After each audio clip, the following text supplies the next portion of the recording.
আমাদের এত বছর পর পরস্পরের সঙ্গে সাক্ষাৎকার হবে, কিন্তু মিত্রকে উপহার হিসেবে দেওয়ার মতো আমার কুঠিরে তো কিছুই নেই।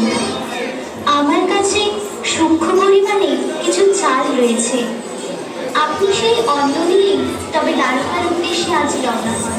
আমার তখন কোনো উপায় না পেয়ে ঝুলিতে এক মুঠো অন্ন নিয়ে রওনা হন দ্বারকার উদ্দেশ্যে। সুদামা তার যাত্রাপথে সকলকে যখন জিজ্ঞেস করল, শ্রীকৃষ্ণ দ্বারকাধীশ আমার পরম মিত্র, আপনারা দয়া করে তার প্রাসাদে যাওয়ার পথটা কোন দিকে একটু বলে দিতে পারবেন? তখন সবাই ভাবল সুদামা হয়তো পাগল হয়ে গেছে, বা তার কোনো খারাপ উদ্দেশ্য রয়েছে। কারণ এই রকম একজন ভিক্ষুক কিভাবে দ্বারকাধীশের মিত্র হতে পারে?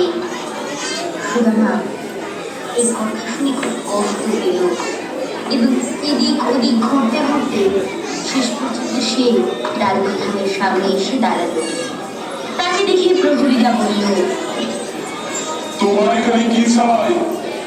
শ্রীকৃষ্ণ দ্বারকাধীশ আমার পরম মিত্র, দয়া করে আপনারা আমার পরম মিত্র শ্রীকৃষ্ণকে একটি বার ডাকবেন। তার কথা শুনে প্রহরীরা ভাবল, কিভাবে এত নিজ একজনকে দ্বারকাধীশ শ্রীকৃষ্ণের মিত্র হতে পারে? অনেক কাকুতি করার পরেও প্রহরীরা তাকে ঢুকতে দেয় না, আঘাত করে। সুদামা অনেক কষ্ট পেয়ে সেখান থেকে চলে যাচ্ছিল। তখন শ্রীকৃষ্ণ বললেন, পরমিত্র সুদামা, তুমি? মিত্র কৃষ্ণ, পরমিত্র, তুমি আমার সঙ্গে যেতে চলো।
আপনাদের বন্ধুত্ব এই চিরদিন বন্ধুত্বের শ্রেষ্ঠ প্রমাণ।